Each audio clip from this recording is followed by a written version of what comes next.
Welcome to the podcast. It's Mr. Ish. We're here at Kips Bay Boys and Girls Club, Kudea Clubhouse, season number 7. And this season is a doozy. I'm getting all the top guns. No one is saying no to me. I don't know why, but I'm going with the flow. Today we have another special guest. And this is even more special, I think, than our executive director, because this guy is hard to catch. Please introduce yourself for our listeners. Hey, how you doing out there, everybody? My name is Sinclair Hollingsworth. I am the Director of Operations at Kips Bay Boys and Girls Club. Give you a little applause. There's people out there watching us. And, at the end of the day, I'm happy to be here, man, to talk about all the good stuff. Yeah, welcome back. We did a podcast before. I ain't going to put you on the spot, but the audio was a little off. Let's put it that way. Audio was off, and I don't want him to look bad because, he's still signing my checks. So we'll start off there. Mr. Sinclair, just tell the people a little bit of what your role is in the Kips Bay Boys and Girls Club. Well, I started with Kips Bay back in 2008. I started off as a school-based site director in the South Bronx, PS 140. Shout-outs? From PS 140, I got promoted to Community Center Director of the ThriveNet Community Center in 2012. From that point on, I kind of morphed into this supervisory leadership role. So I became an area director while I was still running the ThriveNet Community Center. From there, I became a deputy director of operations, where this resume is long. This is a 3-pager. Where I was in charge of all of our DYCD Division of Youth and Community Development contracts. And then from there, I got promoted to director of operations in October 2019. Right before the pandemic, right? Yeah, right before the pandemic, I got into this role. It's been a role that I've always wanted, coveted, and, kind of want to be able to affect change from a different level. Where I sit now, I don't get to work with the kids as much directly, but indirectly, everything I do is for the youth. But now you get to work with staff really close because you're in all the buildings. Absolutely. You're in every building. That's why I said it's so hard to get you because you don't have a secretary. I can't reach out to somebody. No. You understand? You may have 2 or 3 phones and stuff like that, but I can't reach out to another person to reach out to you to set something up in the background. It has to be direct. Yeah. And that's great because it's good because I know that you pick up the phone and you reach out to me quickly. But I felt some type of way yesterday. You were trying to duck me a little bit. No, but, absolutely, man. I try to stay as accessible as possible. I mean, anybody that knows me or anybody that knows me in general, I answer my phone. I'm not ducking anybody. So at the end of the day, I do have 2 phones to keep business and personal separate. But at the end of the day, I'm always, ready to answer my phone to support the staff. And to piggyback what you said, yeah, I get to work with the staff. I feel like, sometimes I'm more of a social worker than anything else. But, it's supporting, redirecting, helping them, figure out some of the things they got to go through on a day-to-day basis. But that's also the growth because now we have, 18-year-olds, 20-year-olds that you're molding their life and how to handle business, how to handle themselves, how to, respect the company, how to do all those things that, we can't really focus on when they're only 13 and 14 years old because it's summer youth at that point. Yeah, now is the real world. Now is, college. Hey, you should do this. You should get into these programs. Use what we have here to help you out. And a lot of people are taking advantage of that. So big up to you for that. I know you've been in the company more than 10 years, right? Yeah, 2008, 12, 13, 14 years. I grew up, I grew up in Kips Bay, a former Kips Bay kid. Which is also part of my story that, not gets lost, but at the end of the day, I've been through every aspect of a kid to a youth development professional to where I'm at right now. So, it allows me to have, insight on all aspects of what we do in this youth development space. I really think that's important because even when you drop in on some of our meetings, when we start off either the summer or the school year, you drop off in our meetings, when you say something to us or you give us an example or you tell us a story, you're telling us a story from something that we're seeing now, but you already seen. And this is the way I will handle it. And this is the way, situations come up and how effectively to get out of these situations. So when we see it from a person that's been through it, it's really different. It's really different. So yourself, Mr. Contreras, the same thing. Like, you've been in the system. You were a kid. You worked through the system. Miss Francesca, she worked through the system. So when you have people like that, you could really trust what they're saying because they know what they've been through. They've had examples. They've made mistakes. They've learned from it. So it's very important, for us as employees to say, hey, nah, Mr. Sinclair said he wants it this way, and I think that's the way we're going to do it. Not that I really have a choice, but I mean that we all got choice. Yeah, that's true. You have a choice, but there's going to be a repercussion too. So, so it's one of those things that when we hear it from you, we be like, nah, it has to be that way.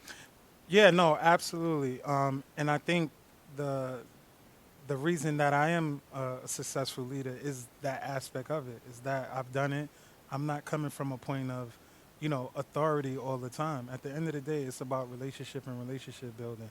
If I build the staff up to do what they got to do, it makes my life easier. So I have to pour into them. I have to make sure that I'm available. I have to walk them through certain, instances, accidents, incidents, staffing, to make sure that they get it. So if they get that, now I can go on to do something else. What I also like is that, you've moved up the ladder. So you also have the eye for that.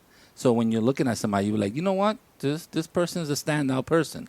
Let me put him in this situation. You know what? This person is doing let me give him a little more responsibility. So these are little things that also, as a staff member, you see that and you're like, wow, he trusts me with some things. Like, I don't have to call him back. Like, there's a lot of trust that you build if you earn it, obviously. And it's really good to work for a company like that you don't really, your boss really trusts you. It matters a lot. Yeah, no, I'm big on trying to build from within. Who else to know what we do and how we do it than somebody that's been here? Sometimes going from the outside and getting people, they don't understand the culture. And then that time with them learning the culture creates, issues, concerns while they're learning. At the end of the day, and I tell the staff all the time, I'm always watching. I don't need to sit down, sit at the table and watch you, but my observations are generally spot on, and I'm able to tell who is somebody that's worth pouring into or taking the next step. And listen, all time, you might see something in somebody that they don't see in themselves. That's very true. That's part of what I try. What I try to do too is like, open your eyes. There's more opportunities. Keep doing what you're doing. People are noticing. To kind of keep the staff encouraged. I mean, at the end of the day, I am a true testament of somebody that worked his way up to the top. It's funny, in my interview for Kips Bay in 2008, I sat down and had an interview with the then Director of Operations, Miss Yvonne Brown. And I remember telling her at that moment I wanted her job. But I didn't want it given to me. I wanted to learn it and go through the process. And that very same day from the interview with Ms. Brown, I went up and spoke to Dan Quintero, who is our executive director, and told him the same thing. I want your job, but I don't want to handle it to me. I want to go about it, getting it the right way. I mean, that's an approach that is not for everybody. No, that's an approach that I would tell people to do. You know what, Sinclair? I think I want your job. Yo, Ish, stick to podcasting. I don't know where you at yet, but that's impressive that you had the vision to say, hey, this is what I'm looking for, and I don't want to place it in the platter. I want to actually go out there and earn this. Oh, they made sure it wasn't placed on the platter either. I'm sure. Hey, shout out to Miss Brown, because I met Miss Brown later on, I think after she retired, but she's such a wonderful lady. Yeah. And I've seen her around because, I've been around the camp and the clubhouses, but I never worked with her. But I met her, and we had some good conversation. She was like, I heard a lot about you. So even with that, even not being directly, part of her team when she was here, it was a good look. She knew who I was and all that, and that was kind of sweet. That was nice. No, absolutely. I learned a lot from her. If there's one person that I can kind of pinpoint on, who I learned the most from through observation or just watching or even just through conversation was Miss Brown.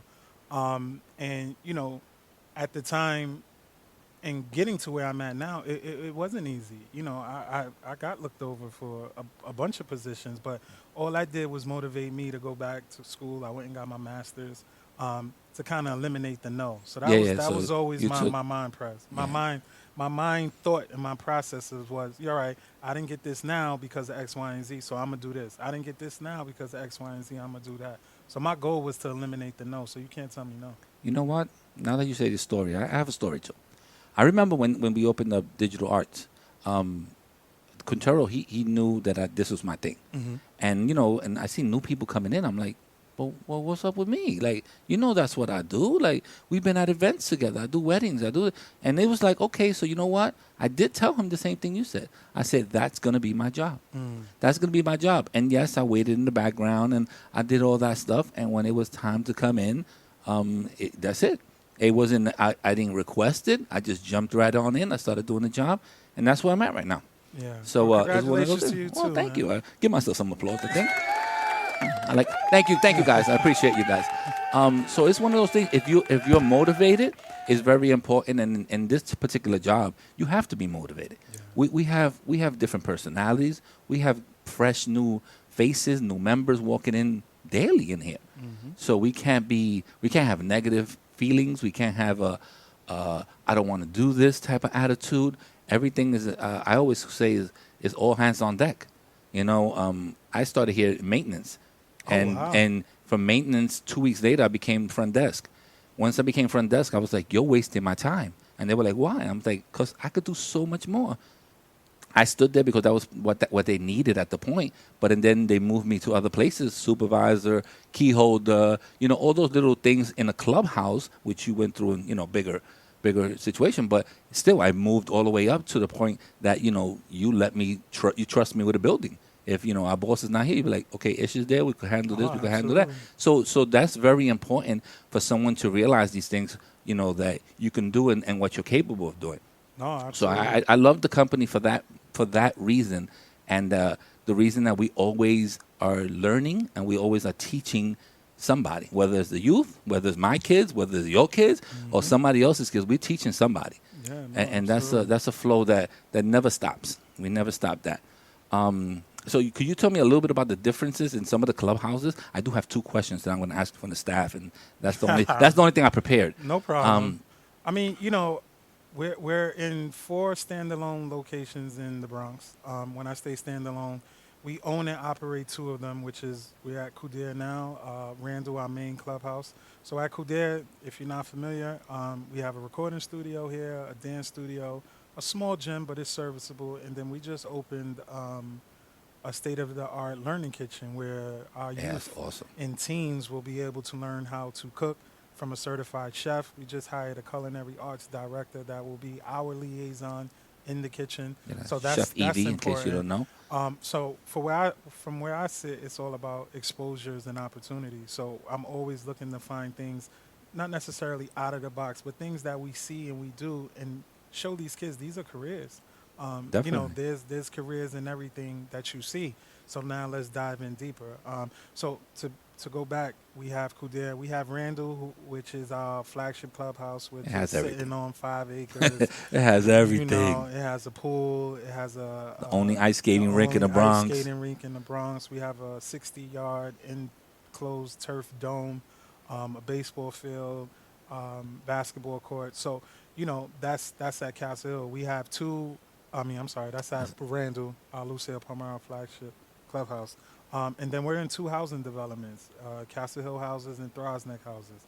That gives us an opportunity to work in the actual development, be a part of the Castle Hill and Throsneck communities. We are the fabric of those communities. We host events. We allow people to rent out spaces for baby showers, birthday parties. We do intergenerational events at both locations. And then we have 3 or 4 school-based sites where obviously we're running programs that are funded through the Division of Youth and Community Development, DYCD. And we have 2 shelter sites where we have a multi-purpose room and we work with 20 to 30 of the youngsters that are living in the shelter at the time. Those members kind of turn over more often than not, the transition because those are transition houses. But at the end of the day, we're there to support, whoever comes in those doors. And Kids Bay serves directly about 10,000 kids a year. Wow, that's a lot. I know we throw that number out a lot, but I know for a fact that I've seen so many faces in the years I'm here. So and when we do big events like the Day for Kids and stuff like that, those places, you see the parents that were members and now they're parents, and you're just like, wow, I remember when you were 14. I remember your first summer youth job. What I do like about this company, I'm always very proud to wear, our badge, the hands. But one of the reasons why I'm very proud is because we give back so much to the community. Oh, that's important. It's when you see it in someone's face, you be like, wow. And also when the kids come in here and they say, this is the first time I did this. Mm-hmm. This is the first time I ever did this. The first time I ever did clay. First time I ever did a podcast. First time I ever went to a golf course. Mm-hmm. First time I even sometimes went to the zoo. So some people live in the neighborhood, never had the opportunity. So even when they say this is the first time I went to a baseball game and they live, 2 stops from Yankee Stadium, those are so important because those are the things that you remember in your life. That's a memory absolutely. that's never going to go away. Opportunity and exposure is what Kips Bay is about. That's awesome. All right, I think I go to my 2 questions before you. I know you're a busy man today. So I think let me make sure that, let me see who sent it first. I think Jared sent me a good question. He said, what's your biggest motivation for the clubhouse and the organization? I think, like I said earlier, I grew up in Kips Bay as a kid and now as an adult. I think my biggest motivation now, as a parent, is also, I sit as an executive of this organization and also a parent. So I look at our organization through 2 different lenses. Would I put my kids through your program? That's true. I do that all the time. Would I put my kids in your program? So that's the lens that makes sure that I know that program quality is of standard. And then at the end of the day, what else can I expose these kids to is my motivation. Providing opportunities, exposure, that's something that I keep saying, but I'm serious about it. Skiing, cooking, basketball, football, podcasting, beat making, recording videos. These are jobs of the future too. A lot of people say, hey, what baseball players make, $2 million. But you know what? There's a cameraman that films that person that lives really good. Absolutely. Living really good with a little $500,000 a year and filming and traveling and knowing famous people. So there's other jobs out there that you don't have to say, I want to be an NBA star. No. There's someone that films the NBA star. Yep. There's someone that interviews them. There's someone that does lighting and all that stuff. So being exposed to different things like that is very important. Yeah, and then my other goal is to expand. At the end of the day, Kips Bay, we do have a footprint in the Bronx, but I think we can have a bigger footprint in the Bronx. So that's something as opportunities and things arise, is something that I'm looking for. You want me to go look for some sites? I'll start looking for some sites. I need the overtime, so I'll start looking for some sites. Looking for sites is one thing. At the end of the day, is the we gotta operating get funded. budget. Yeah, you got to keep that money coming in. Well, So we'll throw that back at Dan. Yeah. We'll throw that back at Dan. So it's always looking for opportunities to expand where I sit, and my motivation is to kind of bring Kips Bay to the next level. And before you leave, I know you got a couple of meetings you got to go to. This is a good question. I skimmed a couple other ones and threw that one out. But this question, I don't know the person because I don't have their number locked. But what advice do you give your younger self? Be patient. I think we all as humans have a tendency of want things when you want them, but sometimes things come when you need them. And that's one thing that I learned, is being patient. I spoke earlier in this podcast that, in 2008, I told Dan and then Ms. Brown what I wanted. It took me to 2019 to get where I wanted. I could have left and came back, but I stuck it out. I learned what I needed to learn, and now I'm here. And from the people you wanted to learn from. Absolutely. And things had to happen. Like, we did have somebody come in and have the position that I have now, and at the end of the day, I think that person needed to come in, one, to show me some things, and then also show the organization what I'm capable of. What who I am and what I'm capable of. So I think everything happens for a reason. I think being patient is one thing that I would tell myself, which is hard. Yeah. I still, I still want tough. it all. Yeah, it's tough. I still want more. it all. I'm being patient. I ain't gonna lie to you. I'm being patient. I've been here for 10 years, so I'm being a little patient. But so that's something that I would definitely tell myself is to stick it through and just be patient. Mr. Sinclair, I would like to thank you, sir. Thank you for your time. Man. I appreciate so much it. Easier than you the see, first time. All right, because maybe it's the lights. Maybe you like the lights. Or maybe it's because I got to bring out more than 2 cameras. That's what I don't it know. is. The last time I felt like I was stuttering and stumbling you were nervous. You were a little nervous. You were still young. Yeah, you were still young. Yeah. When was that? 18? No, I ain't gonna lie to you. That was about last year. We'll see how much we grow in a year. Come man. on, That's all it's about. That was last year, baby. But thank you for everything, and thank what you do for us as a staff and for the community, and keep up the good work because I'm watching you too. No, absolutely. One of these days, I want to tap you on the shoulder and say, Sinclair, I don't think I want that job, but I want this other job. No, thank you. I appreciate it. I want to give you your flowers because you have pushed and pushed for certain things, and your vision might not have always been caught. People might have always seen it, but now where we at and how everything is growing. So kudos to you too, man. Thank you. I appreciate it. And keeping what you wanted to do for these kids important. Because look, we got a brand new setup. Oh, we got a new all setup. Kind of gadgets and come on, and to give myself another. I always say we got 13,000 listeners out there. That's not an easy process, and we got a whole bunch of countries, like 98 different countries. We got almost every state. I gotta go back to that Montana. I gotta do something with Montana. Okay. But it's nice because it gives the kids a chance to talk. And talk about topics that they want, and now with the camera, they're like, "Hey, you know what? I'm going to see myself," and other people get to see them. So that's going to be kind of cool. Awesome. So these video podcasts are going to be awesome. Thank you very much. So you throwing them up on YouTube or something? Yeah. I put them on 12 different platforms. Nice. YouTube being one of them. Now Spotify has video, so Spotify gets that also. Okay. Apple has it. Google Podcasts. Like if you know how to find a podcast, you can find us. Awesome. And you know what's cool? We're not the only Boys and Girls Club, but whenever you bring Boys and Girls Club, we're always the top one. Because I think we have so many listeners and we have so many podcasts up and we're so frequent. Like I'm pretty frequent with at least 6 to 8 podcasts a week that I put up. Now with video, it is 1 video and maybe 4 podcasts. But since it's so frequent, it's always on the top. Awesome. So you put Kips Bay or you put Boys and Girls Club, it always comes up quickly. Awesome. All right. Keep doing what you're doing. I'm trying. Ish, and you keep watching me, all right? Because I'm watching you too. See you guys. Check. 1 2 1 2. Check. A little painful. We're out of here.